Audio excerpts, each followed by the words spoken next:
I feel like I can rule the world. I know I could be what I want to. I put my all in it like no days off. On the road, let's travel, never looking back. I put out the bat signal today because Sam could not make it to the recording because he has good news. He just tweeted it out. The Hustle has been acquired by HubSpot. He'll come on probably at some point and talk all about that. But because of that, he's understandably busy today, popping bottles and doing trillionaire shit that you do when the day you sell your company. The day you sell your company, you're a trillionaire. Okay, so I put it out and I got a bunch of people responding, some people in the DMs. We got some blue check marks coming in saying, oh, pick me.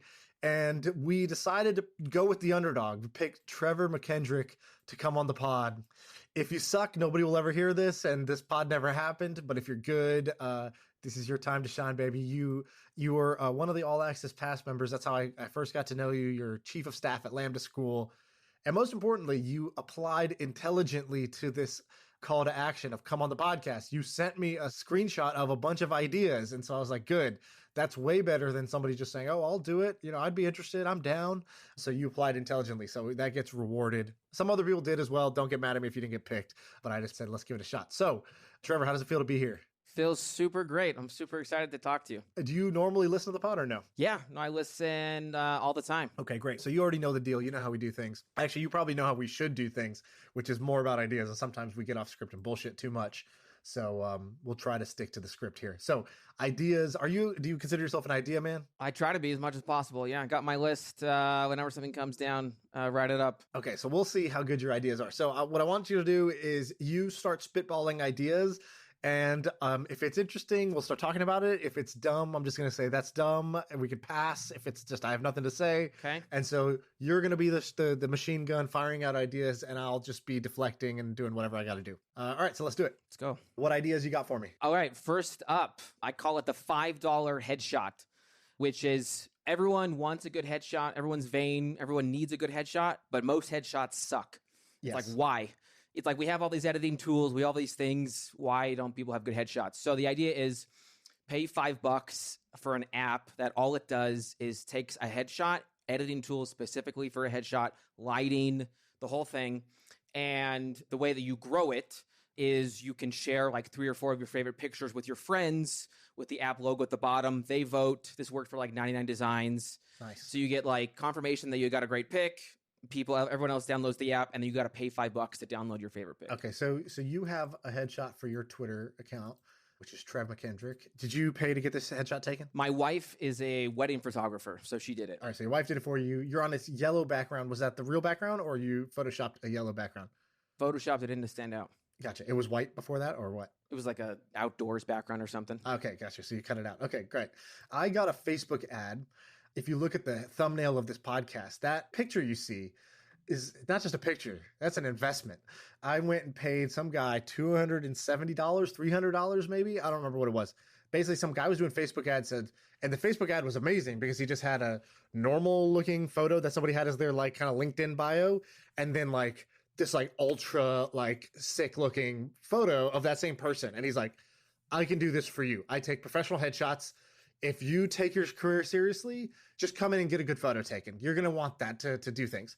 That's something I would make fun of publicly, but privately I'd be like, damn, I kind of wish, when somebody asks, like if you're talking at a conference, they always ask, do you have a headshot?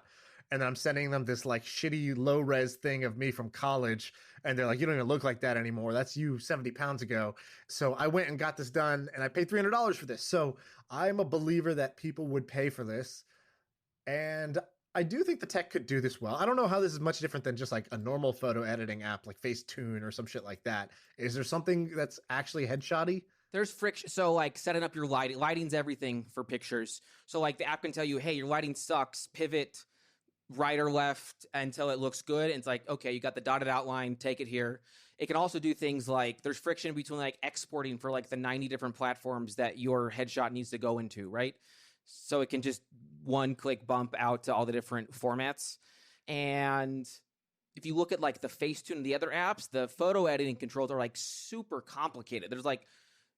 for people that are like the most vain, want to like make every pixel perfect, I think you could dumb it down a ton for like average Joe who just wants a solid pick and make real like controls just built specifically for getting a headshot, which is a lot simpler. Okay, I like it. I'm a fan of this idea, and I like the little viral mechanic of, hey, because I did this. I sent it to my wife. I sent it to my sister. I said, hey, which of these pictures? And when you go to a photo shoot, they're like, here's your gallery, but you can only own 2 of these. And I'm like, Shift Alt F4, whatever. Like I can take screenshots of all this shit. So don't try to limit my downloads, bro. But basically, yeah, I did get their opinions, and that was a kind of viral mechanic. All right, that's a good idea. I'll give it a B+. What else you got? All right, next one. So we always talk about like product. Like Tech World is obsessed with product. We're always trying to like experiment and find the best product. But what about a product that's built on experimenting with distribution channels and things that aren't tried and aren't as known in the tech world? Like, so for example, using like direct mail. So like direct mail, you can find people that the tech world doesn't find, like our grandparents. And then you can come with a product like, just an example is like newsletters are super hot right now, but I promise you that our grandparents are not into newsletters. I don't even know that like that's a thing right now. How do you, and this idea came because like my grandparents were always asking me about like what's new, what's interesting, blah, blah, blah. And it's like, I wanted like a thing I could point them to, like, hey, to talk to your grandkids better, like what they're into, check out this newsletter. And it's like, okay, well, how am I going to find them? Probably not Facebook ads, it'd be too expensive, but like direct mail, there's no startup using direct mail to target grandparents. So yeah, what do you think of that? Okay, so I didn't fully understand the idea. So basically you're saying there's channels like direct mail. Then what's the business or what's the idea here? I mean, I might have missed it because I started thinking about it. I started riffing on it in my head and I kind of missed what you said. So explain it simpler to me. I kind of changed it halfway, but the idea is, how do you keep your grandparents informed about what is cool for their grandkids? Okay, so here's a fun, silly idea, which is just every, schmuck with a newsletter right now, every schmuck with a Substack, hey, for $7 a month, we'll print out your Substack, we'll mail it to your mom and your grandma because they miss hearing from you. And they actually care much more about you than your shitty Substack subscribers do. So, okay, that's just a goofy idea. But if you combine that with a company I invested in, Addressable, have you heard of these guys? I have not. Super cool company. If you go to addressable.mail or addressablemail.com or something like that, they have robots that handwrite letters. And the handwriting is literally done with a real pen. So it's not like a font. It's actual writing with a robotic hand that looks like a real human's handwriting. And they do this for real estate agents or salespeople who need to keep like in constant contact with clients and potential clients, or they do a lot for nonprofits who want to like thank donors or potential donors. They send them handwritten things through direct mail. But how do you do that at scale, right? If you're a nonprofit with a 10,000 person email list and you're just getting lost in their email inbox, well, you could send, a personal letter to them through direct mail. That would take a long time to send 10,000. Addressable makes it easy because they have robots that can write thousands of these per day. So I invest in these guys because they're crushing it and they have an open API. So like maybe you use Addressable to do the handwriting and they also mail it for you. And you just have to find the use case that will make sense for it. So they're doing it for real estate, for sales, for nonprofits. And it sounds like what you're talking about is like keeping in touch with grandma and grandpa or different things like that. Is that right? Yeah. And I just like the idea of channels that or tech people have not explored or looked at, and like using, handwritten signatures to like customize a thing, make it feel more special, and addressing like an older audience, I think fits that checkbox. Yeah, that's cool. Like I told these guys, for e-commerce is always looking to like increase retention and lifetime value of a customer. And these little things go a long way. Now, if you try to do a handwritten letter through, yourself to your customers or through maybe your 3PL who packs your orders, they'll charge you like 50 cents or 75 cents just to put an insert in. And that's not even personalized. So with Addressable, if you're sending it for $2 and your customers are worth $100 plus to you, that could be a worthwhile investment, a personal touch where they feel like this is kind of a wow moment by this brand I bought from. And for the brand, maybe you're going to like step up and be able to drive more lifetime value because you can see that those customers come back and order. And that's the best part about Addressable is because it's all programmatic, they'll tell you, cool, this person you sent the piece of mail to, did they go back and act on your website? You can connect those two dots because it's the same, user ID and email that you uploaded. So they'll pass it back and then you can check, did they take any actions? So I think that maybe you could do this for e-commerce as well. Awesome. Should we go on? Yeah, next one. All right, next thing is virtual shadow CEO. So I'm the chief of staff for Austin at Lambda School. And one of the things that was super interesting about that is you get to like get into the brains and see how somebody actually works. Like, how do they process their email? How do they choose who to talk to? And like the real details. You know, we saw this a little bit with when you did All Access Pass. And I think like what I want to do is shadow a CEO for a day, like record their screen, watch how do they do email? How do they do like literally these little decisions? Because I think that most people would be shocked, as an example, by how fast these CEOs make decisions about big things, how they like view what to act on. And there's no version of that. What do you think? So if I'm the CEO, why am I letting you record my screen and all that shit? We got to figure out those details later, man. This is the value prop to the customer.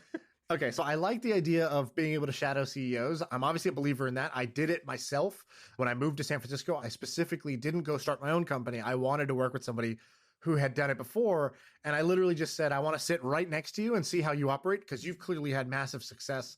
This was to this guy, Michael Birch. I said, you've clearly had massive success, and I would love to just work with you. You know, I think you seem like an awesome guy. My secret intent was, look, if I could just see how this guy operates, then I can operate more like him. You know, I won't tell this other story, but I have a second version of that, which was Scott Harrison is the founder of Charity Water. And he's kind of like this really inspiring guy. If you ever go listen to him give a talk about Charity Water, you know, you're moved to take action, to donate, to do all these things. He's an amazing storyteller. He's building like a tech company, but it's a nonprofit, right? Like the people who go work there are like Adobe and, you know, Google and wherever else. Mostly those folks don't leave for the nonprofits because one of the reasons he's a pretty charismatic CEO and he pitches a big dream. So I emailed him once and I said, hey, can I just come shadow you for a week? And I said, I'll work, you know, I'm going to take a vacation. I'm going to tell my company I'm taking a vacation, but my vacation is I'm going to come shadow you. And he said, yeah, let's do it. And so I'm a big believer in this shadowing idea. For the record, I never did actually go do it, but I'm a big believer in the idea. Not big enough to actually go do it, but enough to email the guy and ask. Now, the question is, how do you make this pay off for the giver of access, right? When I did the All Access Pass, I charged for it. You know, I made good money doing it, so I was charging for the access. So how would you maybe solve that problem? I think I would. What would I do? I got an idea for you. So a lot of times for these CEOs, money is not the driver, legacy is. So something like Masterclass, they do make money on Masterclass, but I think the real appeal is kind of to the ego. It's like, we're going to like document this. We're going to capture you in this like super high quality thing. And you're amongst this elite group of people who are like masters of their trade. So in comedy, we did it with Steve Martin. In basketball, we did it with Steph Curry. And in business, we want to do it with you, Howard Schultz. Like that's their pitch. So maybe you could do it that way. Maybe you could capture it as a little documentary day in the life. It's going to be sort of overproduced and like a spin thing, but I think that's maybe the only way you can get them to do it. There's like a slightly tweaked version of this, which is recording how just like not CEOs, but like normal people work and like giving feedback on like how to like work more efficiently. Yeah, work better, which I think would be hard to do. But if a CEO believes that they can get even 1% improvement like in a workflow that they just don't even know about, I think the ego idea is actually better. But if CEOs believe like a 1% thing is worth it, then that's also another angle. One version of that I think is kind of cool and weird is we've talked about this app, this company called Deep Sentinel before on the podcast. They're basically like a security camera company. Like you put the camera outside your house, but there's somebody remotely watching it for you. So whenever it beeps that there's somebody there, there's actually a human being watching it that like will then send you a message that says, hey, it's all okay, or hey, there actually is a threat and we're monitoring it. We'll call the authorities or whatever else, right? And so there's like a security guard for the everyday home. So I think there's a version of this that for meetings, because I'm often in meetings and I'm watching people and I'm thinking, man, they have no idea how they're coming across.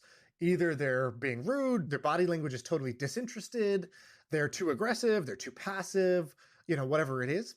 I wonder, and meetings are very important, right? Like at Twitch, there's this one room that's the big meeting room.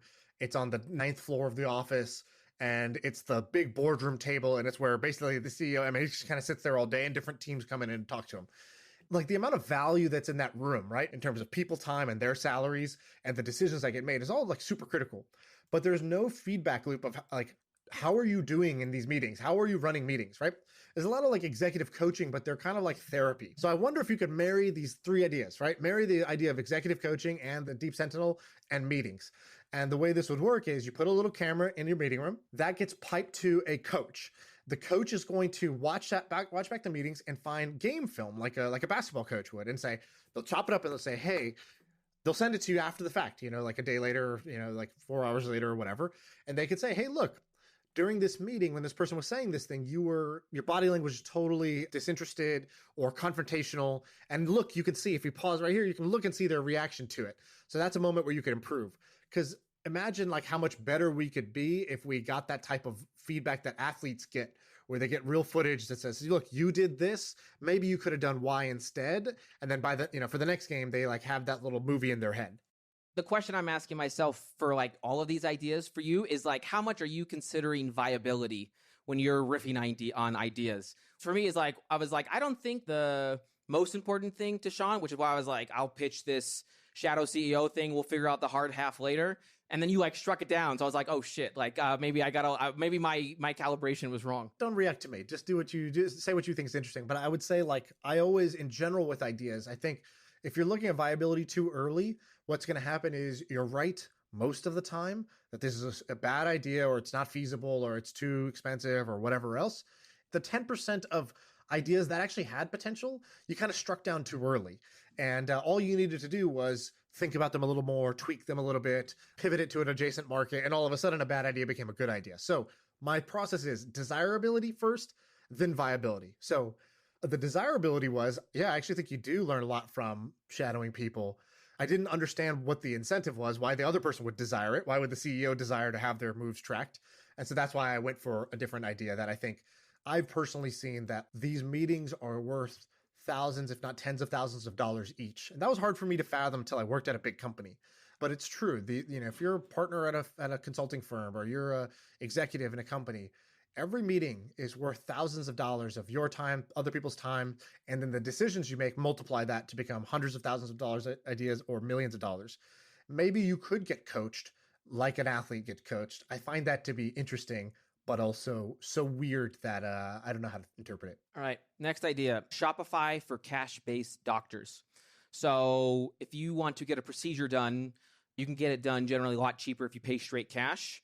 And more doctors are in Mexico, or what are you talking about? What's going on here? Who's taking cash? I've never paid a doctor in cash, nor have they asked me. Is that a thing? This is like a growing trend in the US where people are like paying the minimum insurance. Yep. Because it's just so much cheaper to get a cash procedure done. So there are individual loan doctors' offices that have like rolled their own to be able to accept a direct payment. But this is like call it like a secular shift, a growing trend. So second half of this, this because you were almost a doctor. Being a doctor can suck a lot because you lose most of your independence depending on what type of doctor you are. One way to regain that is to open your own practice. And a way to bump that even more is to like not deal with insurance, right? And just like sell to your clients, right? And so making that as easy as Shopify to start being able to do that. Yeah, I like that idea a lot. I didn't realize this cash payment thing was a big deal, but just a quick Google tells me that there might be a there. That seems like a real opportunity. I don't know enough about it to like intelligently talk about ideas, but I know enough to know that that's where there are opportunities like that. And I'm just curious in general, who is building the kind of angel list, Stripe Atlas, or whatnot for starting your doctor's practice? Like, I'm guessing today that starting a practice is a bunch of work, a bunch of paperwork, a bunch of legal work, a bunch of insurance work, compliance work. And like whoever figures out how to streamline that into like what AngelList did for starting funds, what Stripe Atlas did for incorporating companies. And I'm sure somebody's gonna say that exists. I bet you could take it down like one more order of magnitude in friction and make it even easier, right? Because like you could have said, LegalZoom exists. Why do you need Stripe Atlas? And then you use Stripe Atlas and you're like, oh, okay, yeah, that's exactly why you need Stripe Atlas. And I bet you somebody's going to do that for doctors' practices. Yeah. Okay, next one. This is kind of an out there idea. It's more of like almost like a reality show thing, which is, and it's also has like an entrepreneurship hustle behind it, which is like, watch me as I try to get on the Joe Rogan show. What does that look like? Who am I talking to? Who am I networking with? And the end goal is really specific, really clear. So just a mission. Yeah, just a mission. And like, how do I get there? How does that happen? Okay, I like that a lot. I'm a fan of ambitious mission. Watch me document my journey, because you have a no-lose situation. You're going to get a bunch of people rooting for you. That actually increases your odds of the thing happening. Even if it doesn't happen, you got a bunch of people who really root for you. And like, I think Pixar has this quote, which is like, it doesn't matter if the hero wins, but it does matter how hard they try, something like that. And basically, like, the audience is there not to see you succeed, it's there to see you try to succeed. And that's one of Pixar's like golden rules of storytelling. Don't make it too easy for the hero. The audience is there to watch you try to succeed. I think that applies to basically every YouTube channel there is. They have to have something to care about, right? And like whether you succeed or not is like irrelevant. So what would yours be? Getting on Joe Rogan? Yeah, I do Joe Rogan.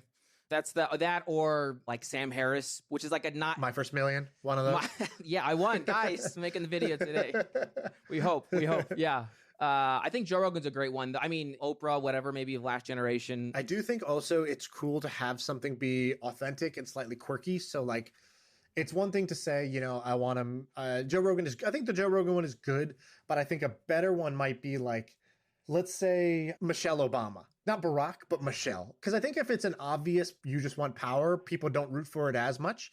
But if it's like something that's someone that really mattered to you and you have like a real story about why that matters to you and why you want it so bad, you want it more than you should, that's what will get people to share it because it's sort of more remarkable than, well, we all want to be rich, right? We all want to be famous. So it's like, I think it's got to be both specific. And I actually think quirky specific will work better. So it's like getting on like, you know, the Maury Povich show might work better than Oprah or whatever it is. Totally. I mean, you're good at ideas, man. And then to build a sense of like community around the quirkiness, people like select in. Yeah. We saw this with the Wall Street Bets thing. I think that's one of the reasons why people got behind it, right? There was the David versus Goliath underdog story. People love that. There was the like, you know, revolution. People love that. People loved that they could get a little bit rich if they were doing it. But there was also the absolute randomness of what was going on. Why GameStop? Why, like, you know, this Reddit Wall Street Bets, this quirky community going after this random ass stock and trying to take down the big guy? You know, like, it's interesting when it's that versus, I don't know. If it was Microsoft, would it have felt the same? I kind of don't think so. I think because it was GameStop, there was even more juice to that story. Yep. And there's a lot of people like they want to start a podcast, they want to start a newsletter, they want to grow an audience, but you need like something to talk about that makes you interesting. You need a mission. And having a mission. Yeah. Let's do the next one. So one of the things we see at Lambda School is we're training people to be programmers, to get a job, technical skills. But 50% of getting the job is having like the right social skills. Like, how do you network? How do you email? How do you be like a white collar worker? This would be, you could do any number of things, but I think one course that you could offer is like how to email as a professional. The hard part about this is that people that don't know, they don't do it right, don't know about it, right? And so you have to kind of convince people that there's value here, but it is a huge gap in the people that are like trying to make it. And there's so many little tweaks in email that we don't get taught anywhere. Don't love that one because I think that it hurts in two ways. I don't think people will tell other people they're taking that course necessarily because it sounds kind of stupid of them. And then the second thing is that the problem you said, which is that they may not realize that they need it. And so this might be one where like when we have to give medicine to our dog, you have to put it in a pill pack, which is like a treat that you shove the pill into. So it's like, here, I'm giving you this treat, but the thing you really need is this pill. And so I kind of think maybe you'd need a different hook, which is like people come to learn, you know, X, a thing that they feel like is a something that they are aspiring to do, that they want to do. And then in it, you deliver some of their vegetables that they need to take, which is like, hey, by the way, here's how you email. We do this little, here's another way. Here's another way. Okay, this could work. A little assessment. So the old, you know, American pharmaceutical industry thing. You diagnose the problem, then you sell them the solution. So you could make a viral sort of quiz, which is like, what company do you write like?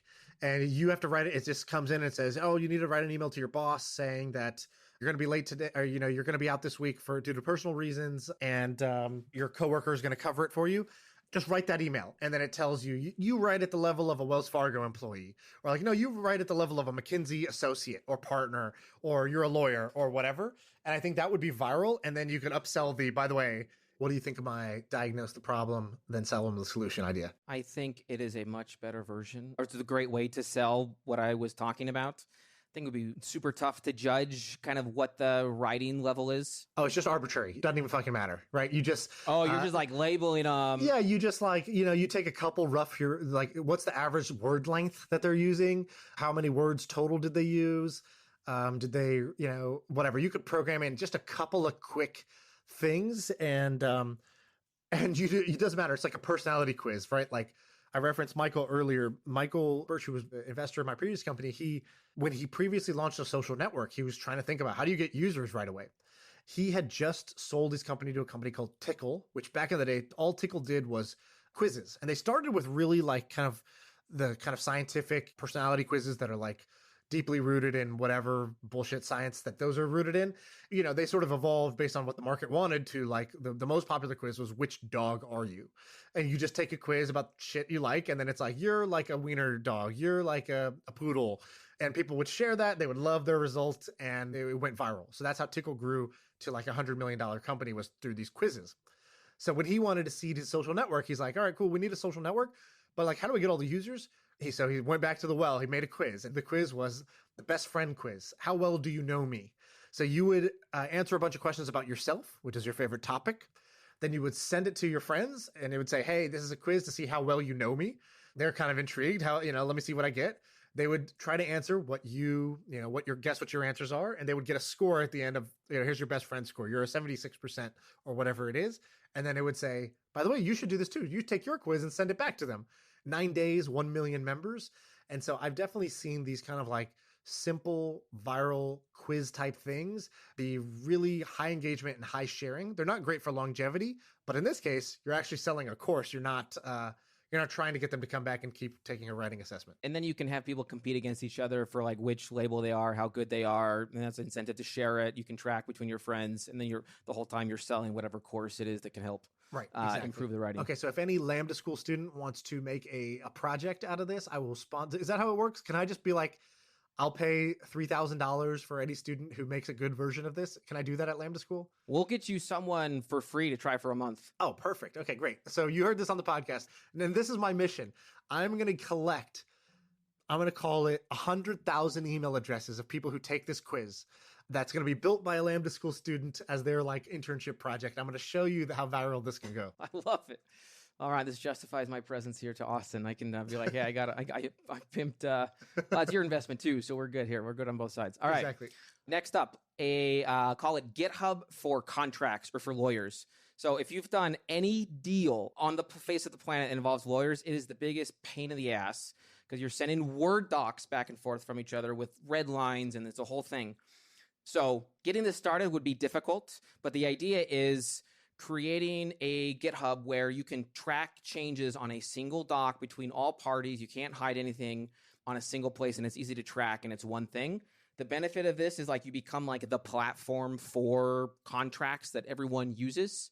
And the trick is like, how do you get those first users? So this idea has been around for a little while, and it does feel like, fuck, this should exist. I was also like, I think 5-6 years ago, I was like, why doesn't this exist? And I talked to our lawyer, and she was like, well, like the thing is, lawyers don't really love to change anything. Like we all use desktops and laptops, and we use Microsoft Word, and we all understand it, and like we have our file history. And I'm like, no, but it could be so much better if you just did it this way. And so, I think the challenge here is just lawyer adoption. I know this company Ironclad is doing pretty good here, but I think this is a good idea that when it happens, it's going to seem so obvious, but I don't know how you get lawyers to use it, because I think that's where the real point of friction is for this, unfortunately. So they should do it. Should is not an actual need. Should is not will. Or what's that phrase? Like, if grandma had balls, she'd be grandpa type of thing. Like, that's what this is. They should want it. If everyone did what they should, then the world would be a different place. All right. So the next idea is children's books. Like pick the value that a parent wants to get into their kids, and like make a children's book for that. I've seen like children's books about like the healthcare system or about like libertarianism, whatever it is. Like parents want to like plant these freaking ideas into their kids' heads. And so make like a decent children's book for, pick your topic of choice. Okay. They'll love it. Next idea. All right. What is the best idea on your list? Have you already done it, or is there one that you got like hidden in the wings? No, I'm not hiding anything. You're like, I'm giving you my best already. What else we got? Okay, answer me this. I had said a Lambda School for X idea before. I said a Lambda School for executive assistants before. Was that a bad idea? And I'll give you the 2 sentence why. EAs make actually great money. So they make almost like a programmer is a big leap ahead of where you were if you were kind of like not in the white collar tech industry. So EAs in the tech industry will make $75,000 plus, I believe, and could be 120, 130, 140. I think that's possible. Check me on that if I'm wrong, but I believe that's true. So there's a really specific set of teachable skills, like the actual skill of calendaring, how to do that, how to do meeting minutes, how to organize, these events or sort of like little offsites or whatever it is. So I think it's something that can be taught in 6 months where you could become a staffing agency. Basically, you could say, hey, hire from us. We have a guaranteed pipeline of really good EAs that whenever you need one, they come out with, a specific set of skills. Because I think typically right now EAs are just people who were doing one thing and then they get asked to do it. And then boom, now you're an EA and learn on the job. They're like kind of in rare quantity because when somebody has a great EA, they never want to lose them. It's like that executive's, safety blanket is that EA. So they work with them for like 10 years sometimes. So there's like a lack of liquidity. What do you think of that idea? Am I off? So there's like 2 ways you could do it. I think it could work, assuming the salary for these EAs is high enough. The one way is like the pure Lambda way where you train them, you help them get a job, and then they pay back like an income share agreement. But the other way is and we've started toying with this too at Lambda School, is, collecting on an ISA is hard. Making sure everyone that comes to your school actually wants a job can be hard. And so instead of getting paid for an ISA, you turn into an actual staffing agency. And if you're actually good at training people, you can take someone who doesn't have the skills, turn them into someone who does, and then charge them out as an actual agency, right? And then when, if someone really likes their EA, they can like buy the contract off of you or whatever. And I think that second way solves like a lot of problems. It solves for like the selection issue. And it gives you a better feedback loop on whether you're doing like training them well because you're actually hiring them out, right? But yeah, I think, barring ISAs being totally like kind of shut down by the government, I think it works for any number of industries. Okay, cool. Let's do 2 more ideas and then we'll switch and you get to ask me whatever questions you want. All right. Here we go, man. Bible stories to get you to fall asleep. So the reason I like this is because this whole ASMR genre has, A, it's a trend, and B, there are specific Spotify people and YouTube people who all they do is they'll talk slowly for you to fall asleep. So like, how do you do that better? Well, you make people like feel good about it in the process. Right. And so you read them the thing that they're supposed to be reading or they feel like they're supposed to be doing in the first place. And it like happens to make them like fall asleep. Okay. I like that idea. I like combining anything with sleep with anything with religion. So you're speaking my language. Those are 2 themes I'm always trying to find excuses to do businesses in because I think they're amazing places to do business. So I'm in on that idea. I like that one. As a former atheist Bible salesman, I can tell you religion's a good business to be in. What was that story? So you were an atheist Bible salesman. That sounds cool. I like that. That leads on the resume. What does that actually mean? So I started a Spanish language Bible app that was free to download, and you monetized it by buying an audiobook of the Bible in the app. Grew it to over 1 million users. It was all bootstrapped, and then it got acquired by a public company. And the reason, basically, I started it as I was leaving Mormonism. And so it was kind of something I believed in initially, but later I was like, oh, this feels like... I would get emails from like, poor people in like Mexico. They're like, hey, they didn't know I was like an app guy. I thought that was like a pastor or something. So they'd be like, hey, can you pray for my son? His leg is broken or something. And I was like, oh, this feels this gets a little too real for me. But yeah, I was an atheist Bible salesman, and then a company came along and bought it. Okay, that's amazing. Why are you a chief of staff? Chief of staff because I wanted to learn how to run a company without actually kind of doing it first, if that makes sense. So I get all the visibility that Austin and the CEO have without necessarily like the responsibility of delivering on like a venture-backed startup, which is probably not like the best reason, but it's been amazing to go from, I was number 20 to like the 200 people that we are now. Who should become a chief of staff? You should become a chief of staff if you think you want to do a venture-backed startup, but you're not sure. Because it's like the easiest way to test it out with almost no kind of risk or stress on your part. I mean, yeah, it's regular work and it's stressful, but it's nothing like actually being the CEO. On a day-to-day basis, like what % of your day are you doing like bitch work that you don't want to do? The % goes down over time as you get good and you earn trust. But what did it start at and what is it now? Yeah, started, let's call it at 60% was bitch work. And define like what bitch work is for people who don't know what bitch work is. Calendaring, responding to emails, that type of stuff. Okay. Today it's like 10%. So eventually you get good enough where you like we've hired an EA for Austin who like does most of this stuff. Gotcha. And now what do you do? What do you do with the other 90? Now I do, like big company stuff. So goal planning, OKRs, internal comms, a lot of external comms marketing on the PR side, stuff that's like very broad across the whole company, but not super deep anywhere. And you're basically like, as a chief of staff, you're kind of like in a relationship with the CEO. Totally. So texting 24/7, access to their email, and Austin's like one of the easiest CEOs to work with, quite frankly, like super chill and pretty easygoing. It's if he needs something, I'm trying to I'm doing my best to get whatever that is. What's an embarrassing story about Austin he wouldn't want you to tell on the podcast, but you're going to? I don't know if I can do that. I mean, we can talk about the fund that was not raised for him on Twitter by Sahil, which is like insane. People haven't seen this. It's pretty cool. He was like, oh, should I raise a fund? And then Sahil like tweeted out, hey, Austin's raising a fund. And then some ridiculous amount of money came in. How much was it? The number that I heard was like 30 million. I don't know which of those actually like came through, but yeah, it was 30 million. So 30 million of interest, at least through like a survey, a type form or something, which I think would translate to roughly based on my fund would translate probably to 20 million of actual commitments, which is no joke. And then respect to Austin for not getting distracted by the shiny object. And he was like, that's way too much. I don't need to do that. So no. So I like that. Okay. So I've asked you some questions. You've given me some ideas. Let's do 15 minutes or 20 minutes or however long you want to go. I'm cool. I'm done with meetings for the day. Of any questions you want to ask me. Yeah. So you've been getting better in shape. That's a goal that a lot of people have, similar to like wanting to start a business, kind of like all these classical goals.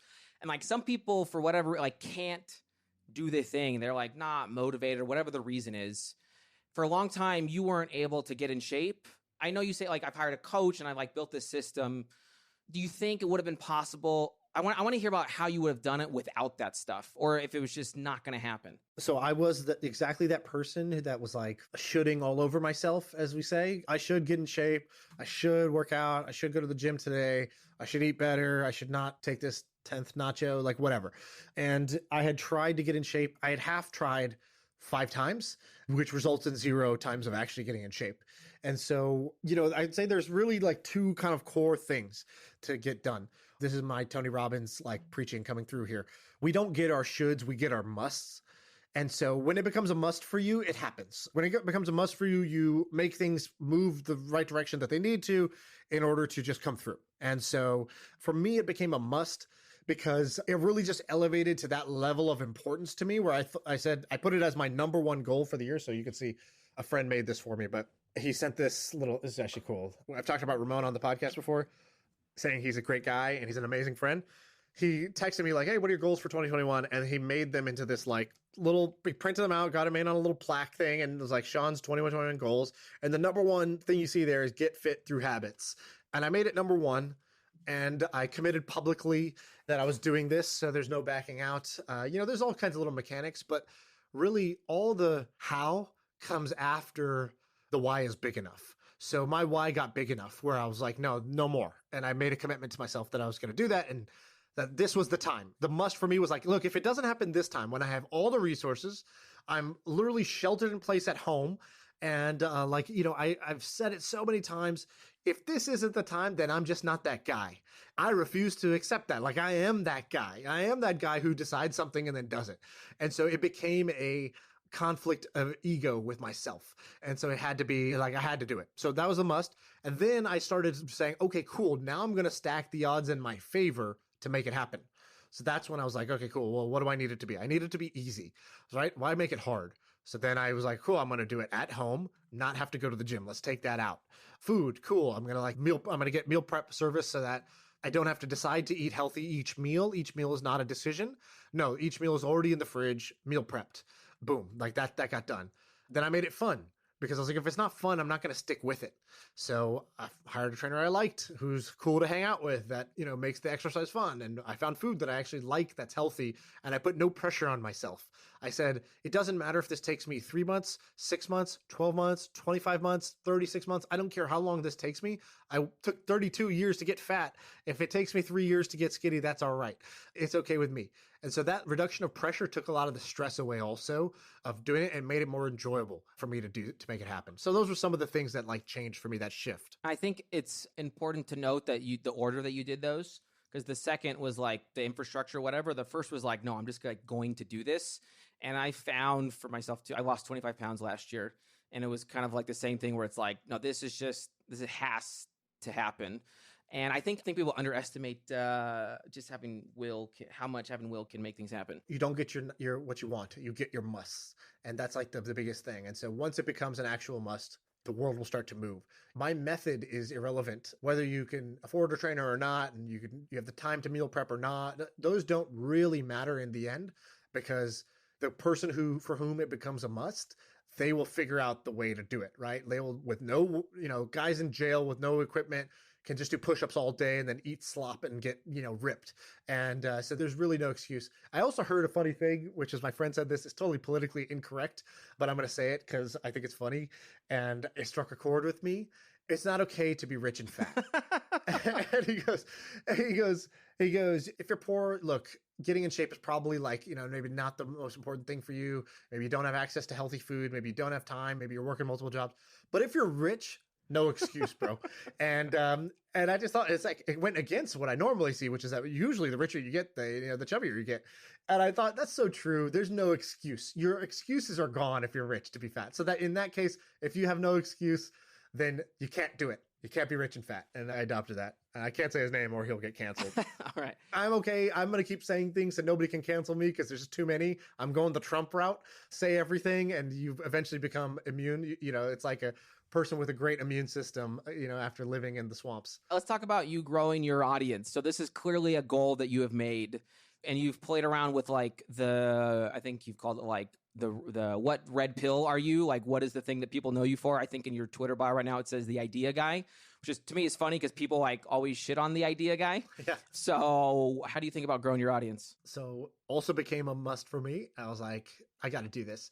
And so it's been crazy, dude. In the last 60 days, I think I went from, 30,000 Twitter followers to 95,000 Twitter followers. And it's just from like a concerted effort to do it.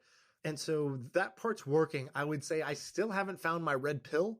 I am actively searching for it. I'm trying out different things. So for people who don't know, the red pill framework was this guy, Andrew Finn, who is one of the guys behind Wait But Why, one of my favorite blogs. I think he listens to the podcast. I don't know. He followed me on Twitter and I DM'd him. I was like, dude, I'm a big fan.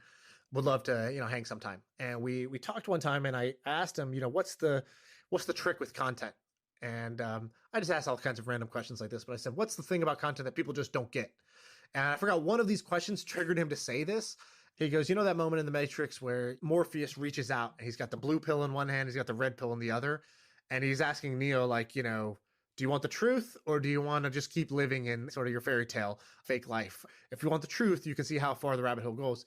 And he goes, that's the red pill. Like, handing him the red pill was basically handing him the truth. And he goes, for your content, if you want to build a following, you want to build a big blog or Twitter or podcast, whatever, you got to have your red pill. What are you handing society that they're not hearing everywhere else? What's the truth that that you've uncovered? And it's just like comedians. Comedians do the same. A funny joke is just a truth well told. I think that's the same thing for people who want to build an audience. You got to figure out what is your red pill. I'm trying a couple. One is ideas. So this podcast is about brainstorming ideas. And I think it goes a little bit deeper, which is that, like, look, good ideas are everywhere. Ideas are plentiful. And look, the execution is not that hard. It can be done fast. Just take massive action. And so I tell stories about ideas and how I would do them or how somebody else did them and how it's not that hard. It's not that complicated. It's just simple. Go do it. But I feel like I haven't found that red pill. Like, I'll give you some examples. I look at a guy like Pomp. Pomp built a really big audience in the Bitcoin space because his red pill he hitched his wagon to was that Bitcoin is the way. He did this in 2017. He said, I'm going to be the loudest Bitcoin bull. I'm going to say that Bitcoin is going to change everything. And I'm going to keep telling people how Bitcoin is changing everything. That was the red pill he was giving everybody. There's a bunch of different people who have different versions of the red pill. and I'm still searching for mine. I would recommend people listening. The All Access Pass was awesome, but it was paid, and now you've basically made it free in the current newsletter. So just a pump for SeanPuri.com. Yeah, I'm trying to get the newsletter to 100K also. It has also doubled in size in the last month. So SeanPuri.com. If you're at this point of minute 55 of the podcast or whatever, and you are not subscribed to my newsletter, that is a direct slap in the face to me and to yourself. Don't do that to both of us. You deserve to get this newsletter for free. What a pitch. What a pitch. Okay, you talk about this like concerted effort to grow, and I see you have a lot of viral tweets. You have like these viral threads. Like, are you drafting these and testing ideas? Are you trying things with friends, or are you just like pumping the first thing that comes to mind and seeing what happens with it? Now, I have a method to like try to get good at something, which is you form a little mastermind of other people who are in the same boat trying to get good at things. So we have a text thread. I think I've mentioned this one once before, but we have a text thread called the 100K Club. And it was a bunch of us that wanted to get to 100,000 followers. At the time, I had 30. The biggest guy had 60. And this was a month ago. And since then, 2 people have crossed the 100K mark. I'm at 94.4 as we tape this. And, the others are going to get there too. So one thing, I did this when I tried to get good at poker. Same thing. Go move into a house with a bunch of other people that have the same dream as you. And every day when you eat, sleep, and breathe, you guys are all chasing this dream. And you'll be sharing tactics and tips, and you'll be inspired by each other's successes. And when you fail, the other people will pick you back up. That's the best way to win at something. So I'm doing that with the content side. So they basically shared some tips and tactics, how to optimize your profile page. So when somebody checks you out after your tweet, that they actually click follow. When should you tweet out? Should you retweet compliments of yours? Should you not? Should you, at the end of your tweets, your Twitter thread, it feels awkward, but if you put in the call to action that says, hey, if you like this kind of stuff, follow me, and boom, your followers are going to spike just by doing that kind of awkward step. So that's really helped me do that. Plus the consistency, when I see somebody else's tweet go viral, I'm like, fuck, why isn't that me? And then I go that night, and instead of watching, that 30 minutes of TV or 45 minutes of TV, I write out some content, and that's what's worked for me. That's awesome.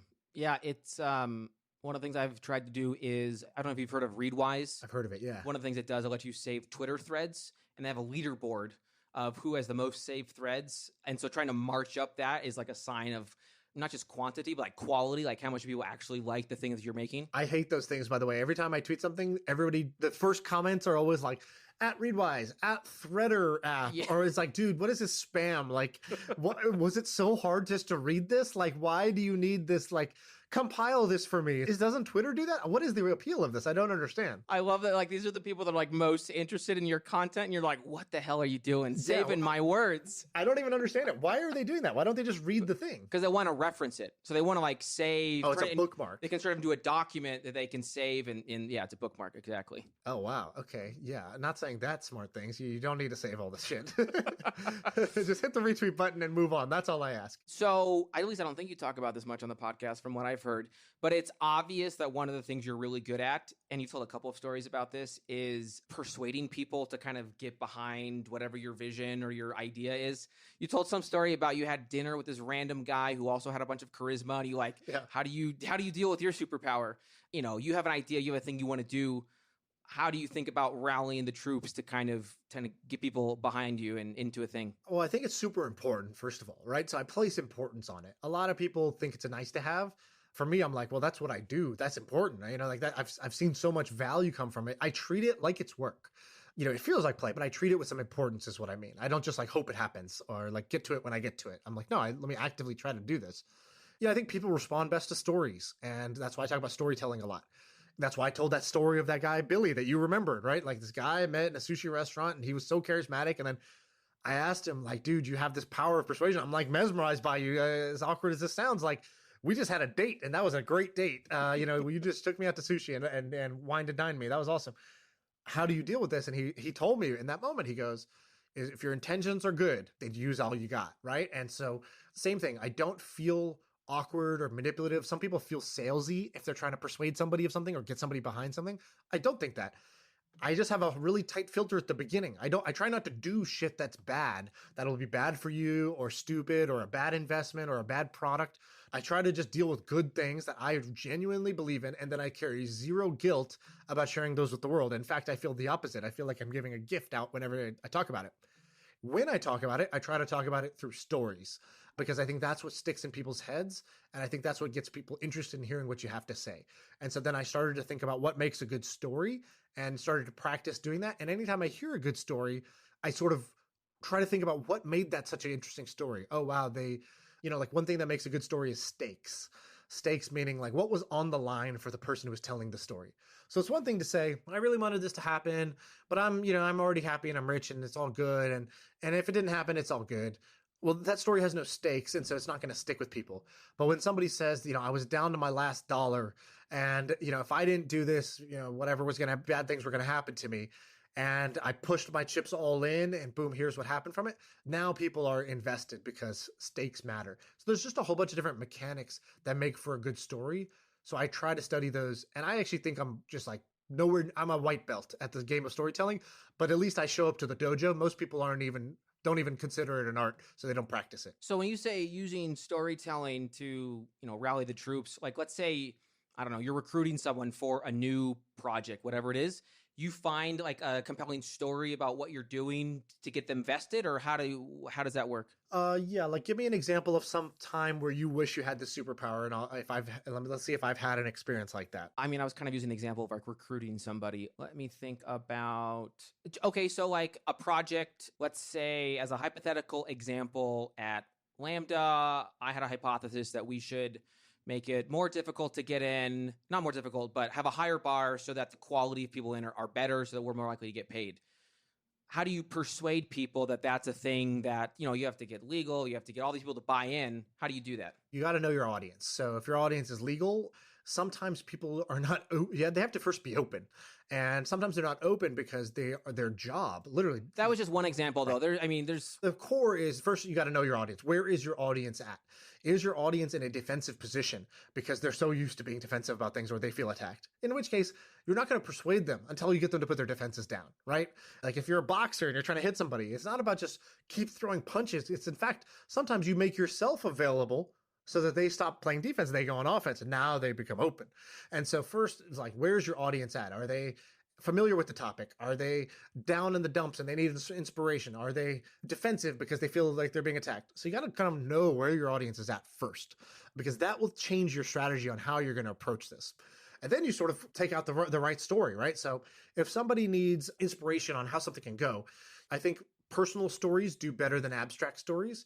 If I had to pick, let's say we were going to do some project, I wouldn't say, when Napoleon wanted to invade wherever, he, had this decision to make, and that's our decision today. We're making on should we do X or Y. That's okay. History's okay, but it's not as good as a personal story. Even better is a story about the listener.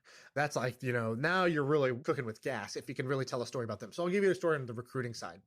There was somebody I really wanted to recruit, and I knew that they were weighing other options, and their other options were higher paying jobs at more reputable companies with a more senior job title, right? So like I kind of had everything stacked against me. And so first I tried to figure out where's my audience at. And I saw that they were, somewhat conflicted and they were a little bit unsure. And really what was happening was that they were feeling down because their last startup had failed. They were feeling just like a little bit bummed out about themselves, a little bit low self-esteem. And so the story I told was really about, I told a personal story about why I joined the company, what had motivated me.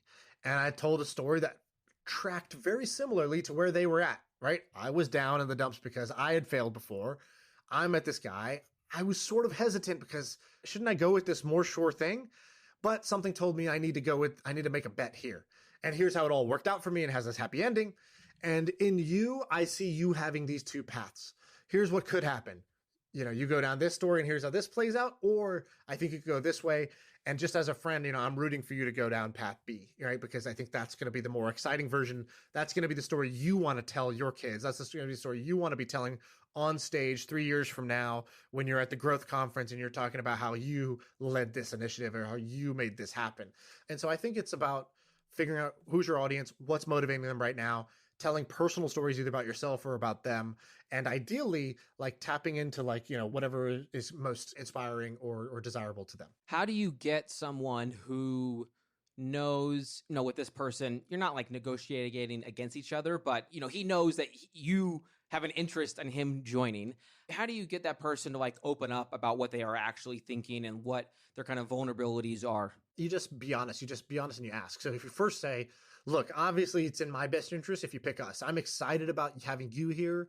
I'm excited about this. Like, I think you're going to kick ass. And, selfishly, like, that's the best outcome for me. But look, I wouldn't pick what's selfishly, like, honestly, you being here is like just a part of my world. But for you, if you pick this, that's all of your world. Let's put me second and let's put you first, right?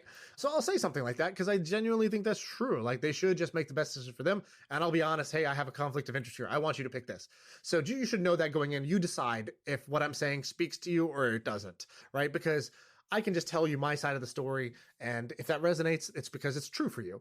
And then the second thing would be like, what was the second part of your question? Or was that it? So how do you get them to be open about what they're vulnerable about, what they're afraid of? Oh yeah. Then you just ask, you're just like, look, I think there's a lot here that makes sense, but you're still undecided. What's causing the hesitation in your head? When you go home and you can't decide, why are you torn? And then they usually just tell you why they're torn. Yeah, that makes, basically what I'm hearing is get them to trust you, that you have their interest at heart too, and then to literally just ask them. Right. And if you don't have their interest at heart, it doesn't actually work in the end. So there's a self-fulfilling sort of cycle here where you genuinely have to have their best interest at heart or you get screwed in the end. Okay. Totally different question. You have your fund. I'm sure you see a ton of different deals and ideas. What is something that you would love to invest in today? So I did 3 deals today. You did 3 deals today? They all kind of got confirmed today. They've been in the works, but they all, sort of got agreed to. And you do like how many a month? Like how, is that a lot or a little? Sounds like a lot. That's a lot. That's not a normal day for sure. We do like, I don't know, 6 deals a quarter, 7 deals a quarter. Oh, wow. Okay. Something like that. So, basically 2 a month roughly. What I want to be invested in right now is I'd love to be invested in Coinbase and Stripe, like late stage companies. I think those are like largely de-risked, but still not public. And so, if I could put $1 million in there today, I think I'd get $2.5 million out in a short amount of time. So I think those are like attractive for that reason. Whatever, those numbers are made up. There's a high likelihood that they go public soon, in the next 2 years, let's say, and that when they do, they're going to be highly sought after stock and it's going to go up from where it is right now. So I think those are kind of like no brainers. The hard part there is just access. I invested in a company just now. Let's see, which one can I talk about? So one I just invested in is called Goldcast. These guys basically made it so that it's easy to do digital conferences. You can use Zoom, but if you're trying to replicate the value of a conference has like multiple stages maybe where you're speaking on and as a, it has like first an event page where you're like, oh, here's the schedule of today's talks. And then like you click the button and you go to that person's like conference from the room. And then when you ask a question, they made it where you can just like pull the question up on the screen and it's big and large and everybody can see the question and you can talk to it. And then it kind of like you throw the question away and then the next one can go up. And then after the fact, they let you export all the attendees of the event and you can export those into Salesforce. And let's now those are, potential leads for our business or whatever it is. They just did a really smart job of saying, hey, if you're a marketer throwing events for your company, we are the best way to do that. And it turns out there's just a lot of that exists in the world.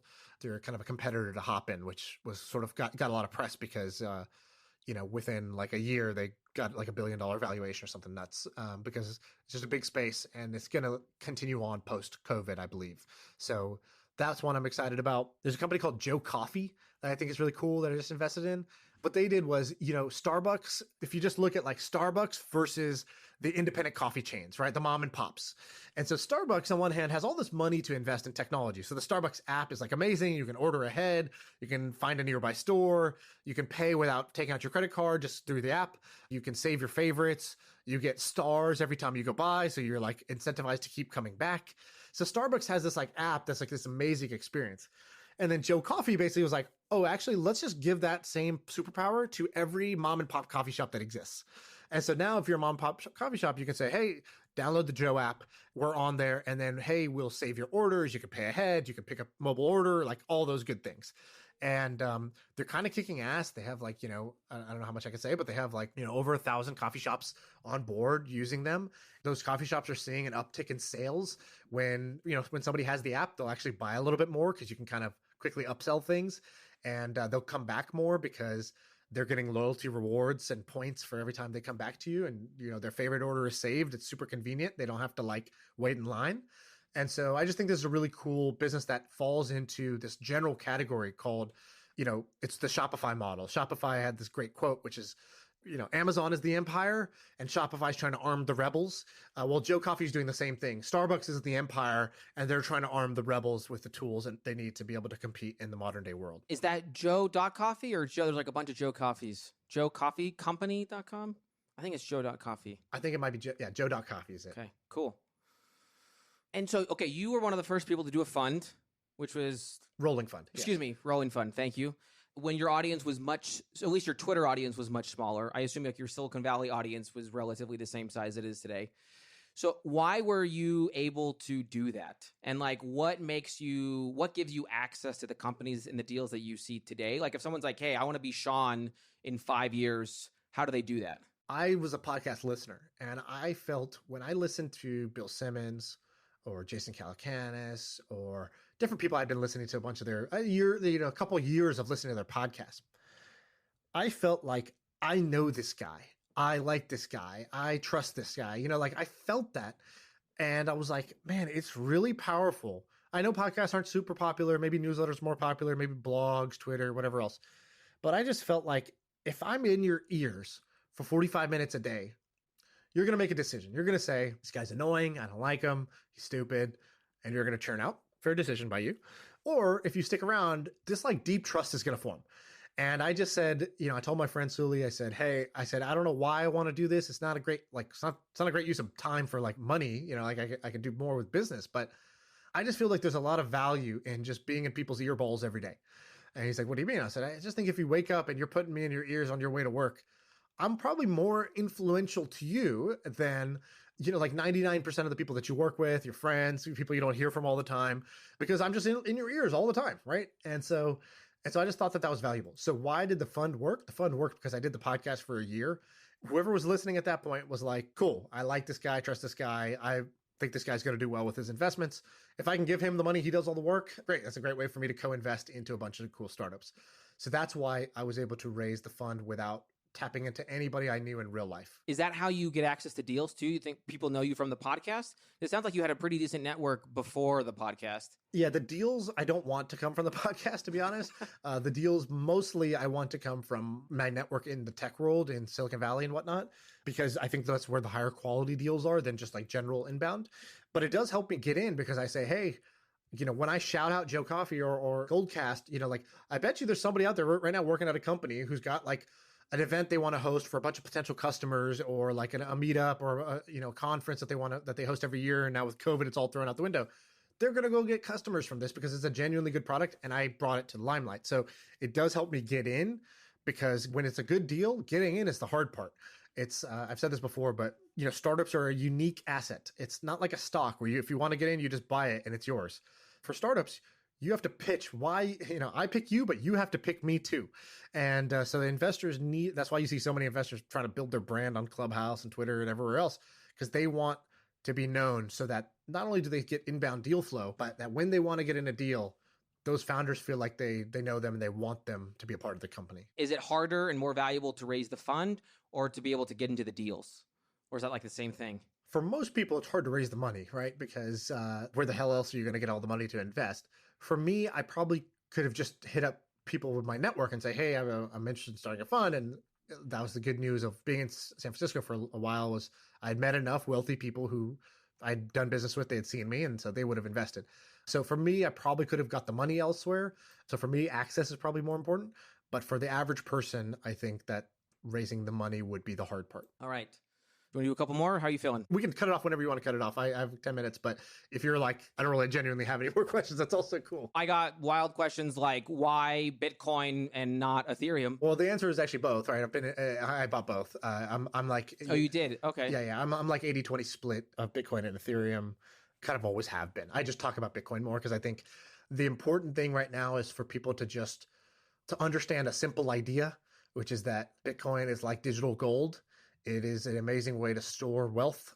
Your cash is being diluted and inflated away because Bitcoin is this generation's gold and it's going to sort of change the world in that sense.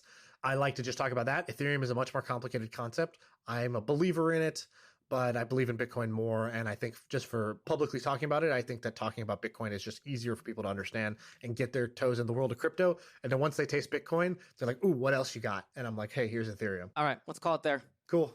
Trevor, this has been fun. Thank you for coming on. Thank you for bringing energy and ideas. And we'll see if people like this episode. Where should they find you, follow you, and all that good stuff? Check out my website, trevormckendrick.com. I have a weekly free newsletter. It's got great stuff for you to read. And then you can follow me on Twitter at Trev McKendrick. All right, Trevor. Good stuff. Thanks, man. See ya. Really appreciate this. Have a good one. Bye. Bye.